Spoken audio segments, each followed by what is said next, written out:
Liotta actually says, "Come on, Tommy." Funny? What the fuck is so funny about me? Tell me. Tell me what's funny.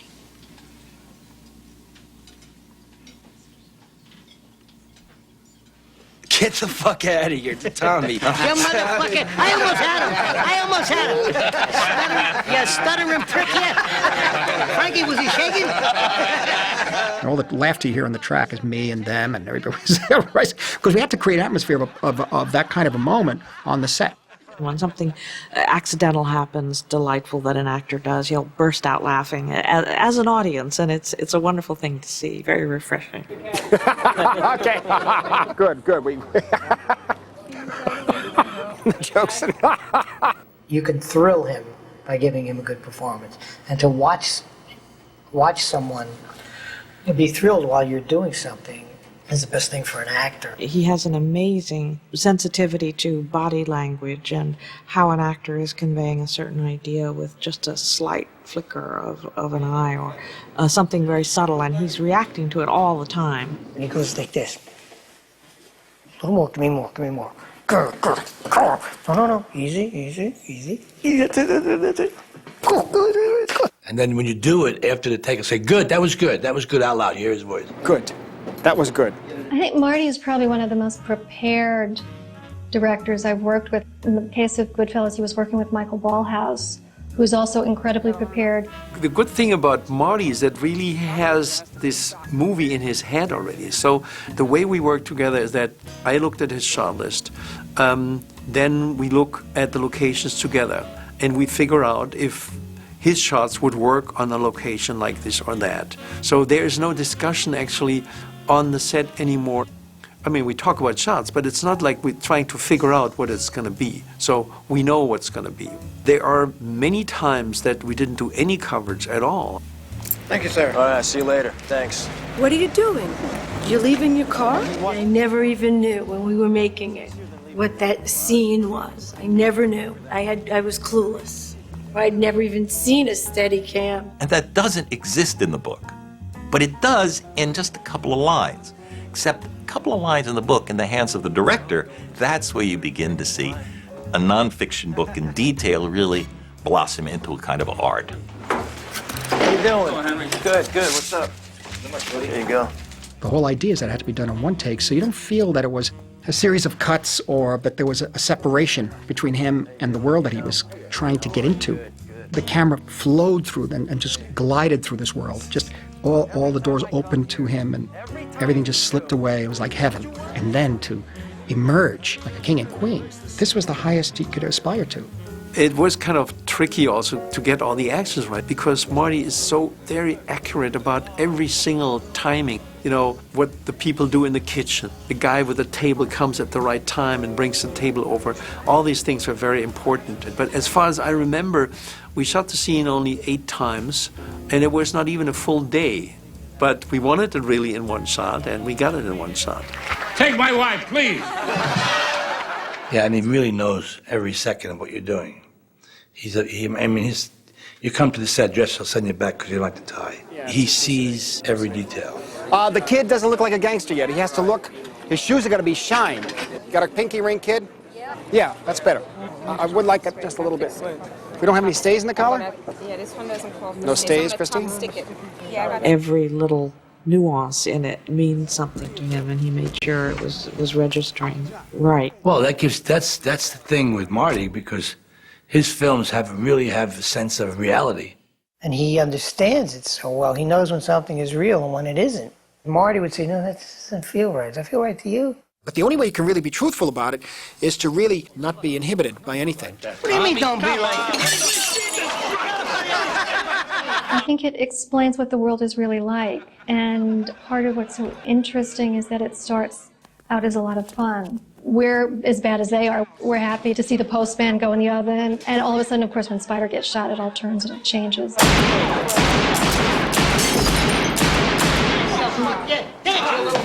Now he's moving. When he shoots that poor kid in the foot, you should know then this is not the way to live. You don't be sucked in by these guys, because it's only going to end one way. Before the witness protection program, it only ended one way. Death.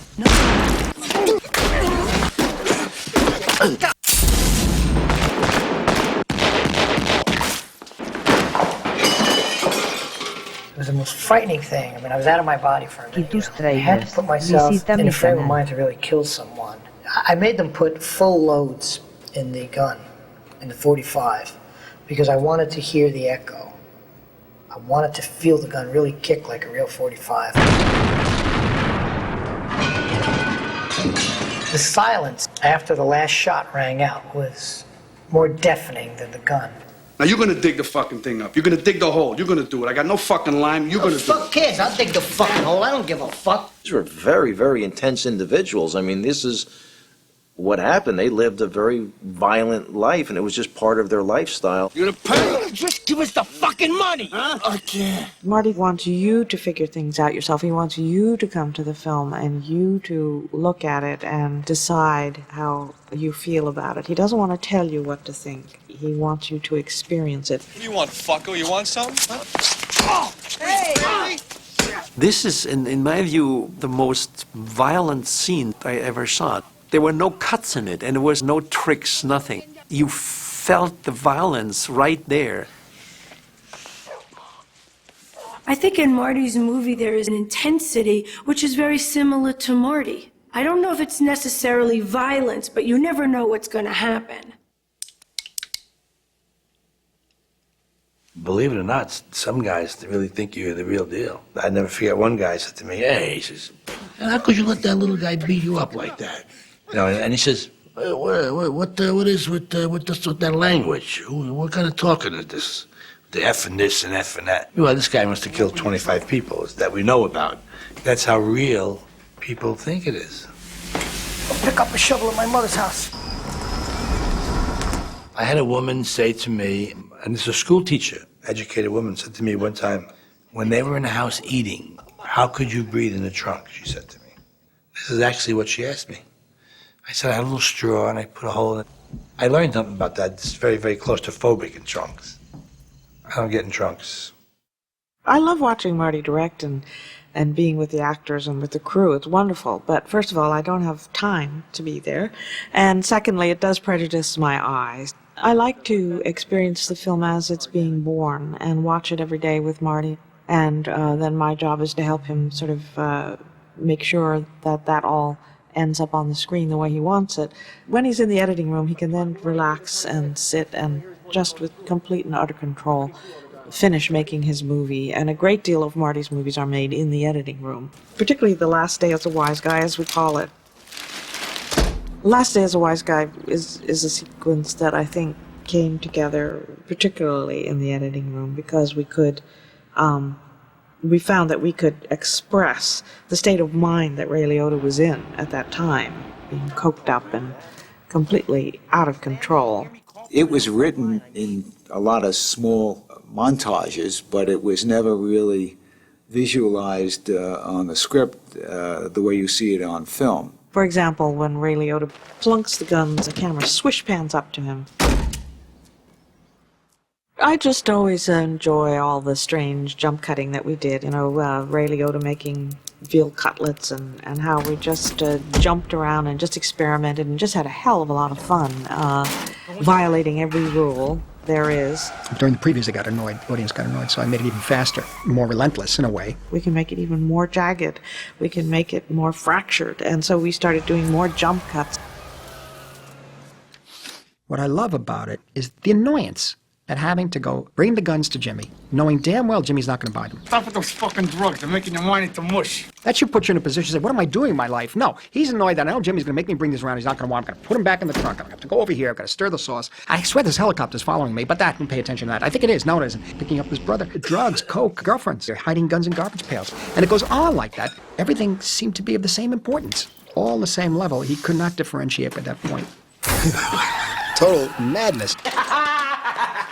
That's Henry's life. You know, I know he's stoned, and this is his vision of it is that, but that was Henry's life. You know, we did our jobs, and, you know, we had great makeup, and they made us look all whacked out. But talk about music and editing. Everything gonna be all right this morning. Let's go shopping.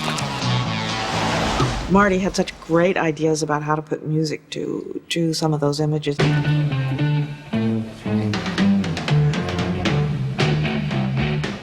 Some of it he had already pre-planned, some of it he put into the film in the editing room. He has a deep sense of how music should go with a film, and by that I don't mean that it should go easily. Sometimes it's a shocking choice, but it works like crazy.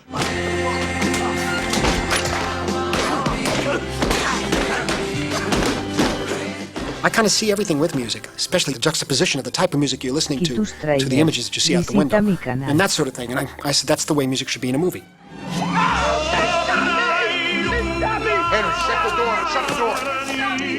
That was the first time I'd ever seen anyone shot. Do you remember where you ever heard first piece Oh, of music? usually a piece of music. I remember when I first heard it.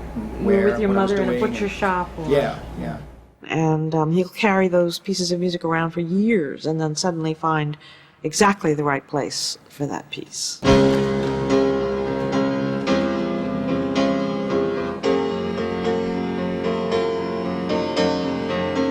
Each shot was designed to certain bars of Layla.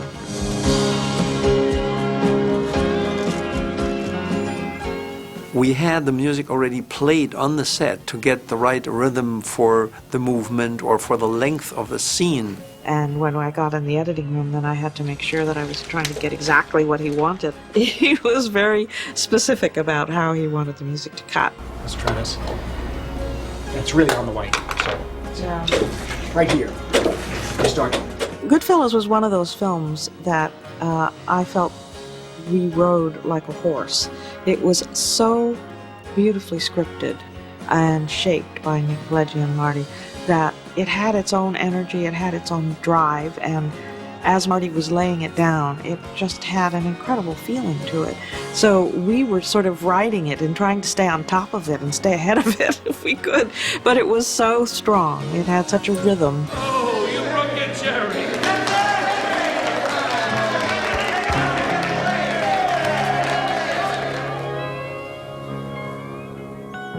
The movie has such an effect on people that no one expected. I mean, it's just such a grip. What I found in my experience is that there are certain films that you don't preview, and certainly this is one, and that's when we got our head handed to us.